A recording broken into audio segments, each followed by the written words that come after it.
실제 거래되고 있는 가격 기준으로 따졌을 때 현장에서는 지금 가격은 떨어지고 있는 상황은 아닙니다. 빌딩 시장은.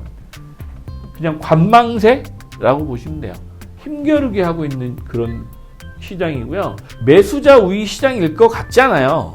금매들은. 그러나 조금 있으면 금리가 여러분들 3.5%에서 금리 인하 신호가 떨어지기 시작하면 그때부터 다시 돌아옵니다. 매도자 우위 시장으로. 그게 작년, 재작년처럼 돌아온다는 얘기예요.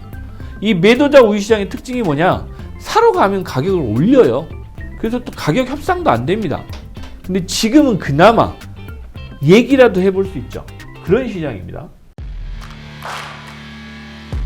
지금 이제 빌딩 시장을 한번 저희가 말씀드려 볼게요. 현금 보유하고 계신 분들은 설을 지나고 저희가 거의 하루에 한 3분, 2분 이상 지금 상담을 해드려야 되는 상황이에요. 그만큼 투자자분들은 빨리 움직이시고 계시다는 얘기죠. 대출금리가 4%대에 들어왔거든요. 5%, 6%, 그 다음에 7% 이렇게 됐을 때는 그냥 관망하고 계시다가 대출금리가 4% 됐어요 하니 움직이기 시작하셨습니다. 이미 지금 그 투자하실 빌딩 물건들을 보고 계신다는 얘기예요. 그래서 투자자 유입은 이미 시작됐다 라고 말씀드리고요. 왜냐하면 저희는 현장에서 그걸 바로 느끼고 있어서 말씀드리는 겁니다.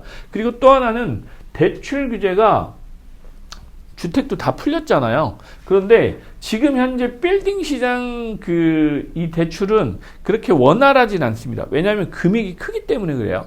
그런데 작년 기준으로 보면 2022년 상반기까지는 LTV 70%, 80% 기준이었는데 지금은 한 10% 정도 떨어졌다고 보시면 됩니다. 그래서 60, 70%대여서 현금이 들어가는 비중은 커지셨어요. 그러니까 자기 자본이 들어가는 비중은 높아졌다. 그래서 현금을 많이 보유하고 계신 분들만 현재는 투자가 가능한 시장이다라는 것도 말씀드립니다. 부동산 시장이 많이 어렵다고 하는데 매물은 조금 늘었어요. 매물은 분명히 조금 늘었고 그럼 가격이 떨어졌느냐? 가격은 안 떨어졌습니다. 이 지금 빌딩을 보유하고 계신 분들은 그렇게 급할 게 없으세요. 빌딩기 같은 경우는 거기에서 임대료라는 그 수익이 발생하고 있기 때문에 매도자 입장에서는 견뎌내실 수 있는 상황이에요. 금리가 올랐다고 하더라도. 그래서 그런 상황이라 현재는 가격 하락은 없습니다. 이제 시장에서 얘기하는 건 그래요. 금매라고 표현하죠. 여러분들 금매들 좋아하시니까 매입하신 분들은 금매라고 표현하는데 이게 금매인가라고 한번 들어가 봐야 돼요. 거래가 되는 것들은. 왜냐면 예를 들면 150억에 팔아주세요 라고 했는데 사실은 이 150억이 안 팔렸던 물건이에요. 그 좋은 시장에서도 말 그대로 호가가 높았던 거예요.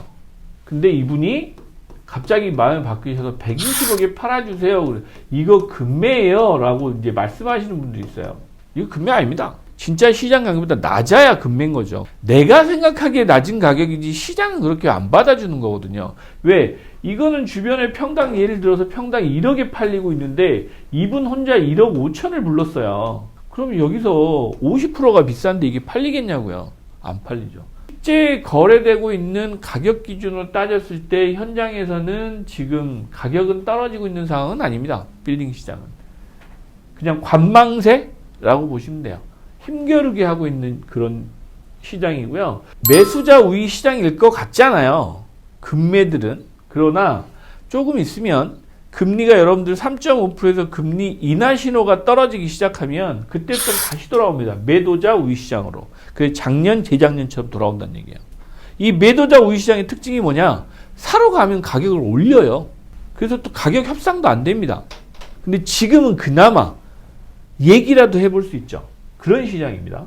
상반기에 이제 빌딩 시장 중에 주요 이슈들이죠. 이슈들을 좀 고려해 보면 그 금융시장이 일단 대출금리가 상승하고 시장이 침체되고 뭐 PF 시장 불안하다 이랬다가 금융위원장인가요? 그분이 또 말씀하셨던데 원래는 PF 대출을 금융권 기준으로 관리를 하겠다라고 했었다가 개별적으로 관리를 하는 시스템으로 전환했다라고 나와요. 그게 무슨 얘기냐면 작년 하반기부터 올 초까지는 은행별로 말 그대로 1금융, 2금융, 3금융을 통째로 관리를 했어요. 그러니까 대출이 안 나왔던 거예요. 자금이 흐르질 않았어요. 그런데 지금은 우량한 PF는 어찌됐건 사업을 진행하게 자금이 돌도록 하겠다라는 의지고요. 이제 부실한, 예를 들어서 여러분들 아파트 분양했는데 미분양이 50%, 60%씩 나가지고 좀 그 사업이 어려운 PF들, 이런 부실 프로젝트들은 관리를 하겠다, 이런 정도의 이제 스탠스가 좀 빠진 거죠. 사실 이제 이게 PF라는 게 부실이 생길 수 있는 리스크는 많은 게 맞습니다. 이 지금 PF라는 용어 자체만으로도 하이 리스크예요. 이게 이제 IMF 때 워낙 부실이 많아졌던 상황에서 지금은 보증이라는 제도가 들어가 있어서 이제 버퍼가 좀 하나 있는 거죠, 안전장치가. 그래서 지금은 그 정도까지는 아닙니다. 미분양이 한 8만 세대가 넘어가면 위험하다라고 말씀드렸던 건 뭐냐면 준공이 된 현장만 집계되는 거예요. 둔촌주공 이런 건 미분양이 안 잡혀요. 왜? 준공이 안 났기 때문에. 근데 그런 현장이 많아요, 그런 프로젝트들이. 근데 그게 하나 둘씩 준공이 나면서 분양이 안 끝난 것들은 미분양으로 들어오거든요. 그러면 이제 그 프로젝트들 진행했던 그 시행사든지 금융사들이 부실이 생길 수밖에 없어요. 그런 구조로 돼 있어요. 여기에 이제 그 PF 중에 또 하나 그 집계가 안 되는 것들이 있습니다. 오피스텔, 도시형 생활주택, 그 다음에 생활형 숙박시설, 이런 것들이에요. 호텔, 기타 부동산이라고 표현하는데 그런 것들의 부실은 좀 더 심각해요. 여러분들 빌딩 시장의 상반기 이런 주요 이슈라고 하면 미분양을 좀 관심 있게 보셔야 될 필요성이 있고, 이 PF 부실이 생기면 금융 부실이기 때문에 그런 부분은 금융사가 조금 어려워지잖아요. 그럼 대출을 안 해주게 되니까 그런 문제가 생기는 거예요. 그래서 그러면 또 부동산 시장도 자연스럽게 좀 어려워집니다.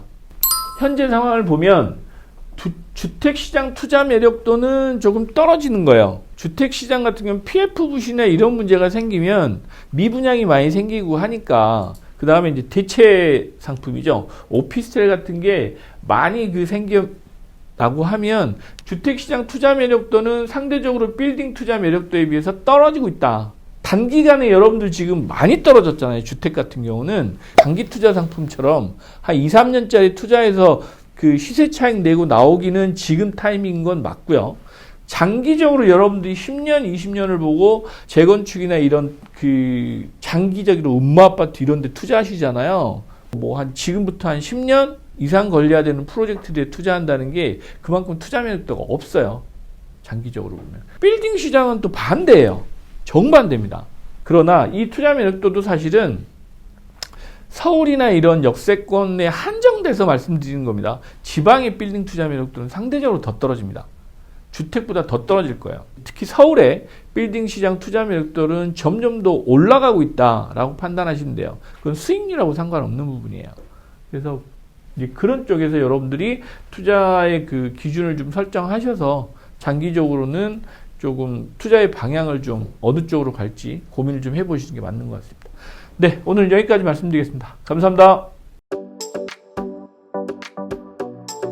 여러분, 좋아요, 구독, 알람 설정까지 여러분의 성공 투자를 함께 하겠습니다.